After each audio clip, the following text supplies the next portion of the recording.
Assalamualaikum warahmatullahi wabarakatuh. Perkenalkan, nama saya Ilham Nurdin Esa Finanda, NIM 222141051. Di sini saya akan menjelaskan tentang sejarah hukum Islam, pandangan orientalis Joseph Scott. Untuk yang pertama,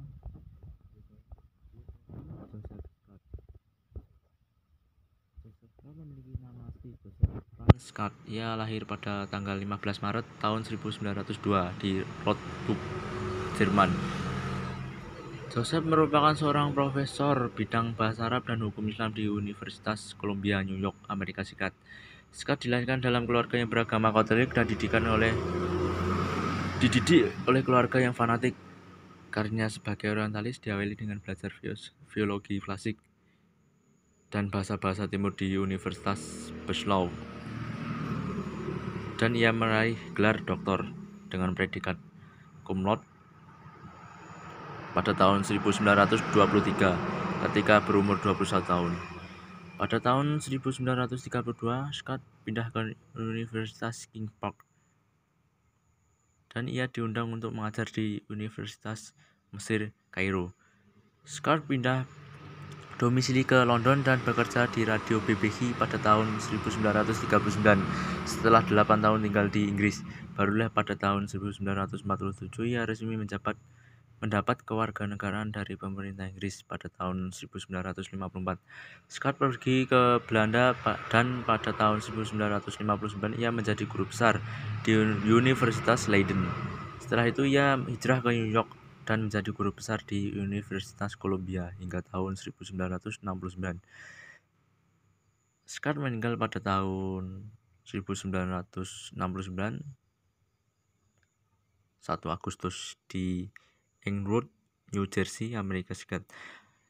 Karya ilmiah yang paling monumental adalah The Origin of Muhammad Jurisprudence, an Introduction to Islamic Law.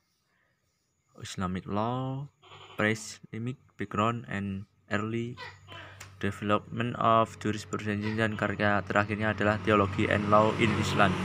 Untuk yang kedua, teori-teori Joseph Scott mengenai hadis. Yang pertama, teori Project Bach adalah teori yang digunakan untuk melihat orientalis suatu hadis. Pemikiran Scott pada teori Project Bach ini meragukan keautentikan sanad hadis.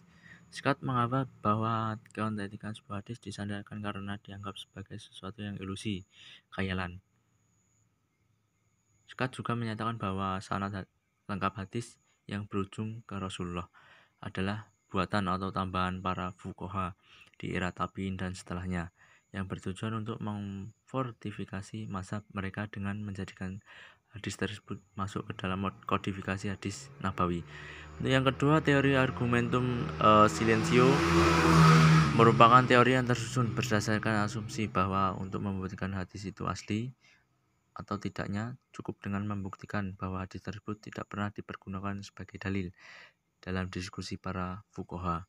Untuk yang ketiga, Kumonling sendiri merupakan sebuah teori yang beranggapan bahwa orang yang paling bertanggung jawab atas kemunculan sebuah hadis. Untuk selanjutnya, pengaruh pemikiran Joseph Scott terhadap hukum Islam.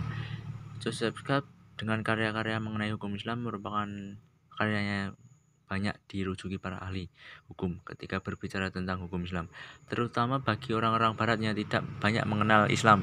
Dengan karya-karyanya, ia menunjukkan bahwa hukum Islam bisa diterima dan berlaku untuk semua manusia. Joseph Scott yang tidak mengakui hadis sebagai salah satu sumber hukum Islam menjadi sorotan besar dalam pembahasan ini dan merupakan hal yang tidak bisa ditinggalkan begitu saja.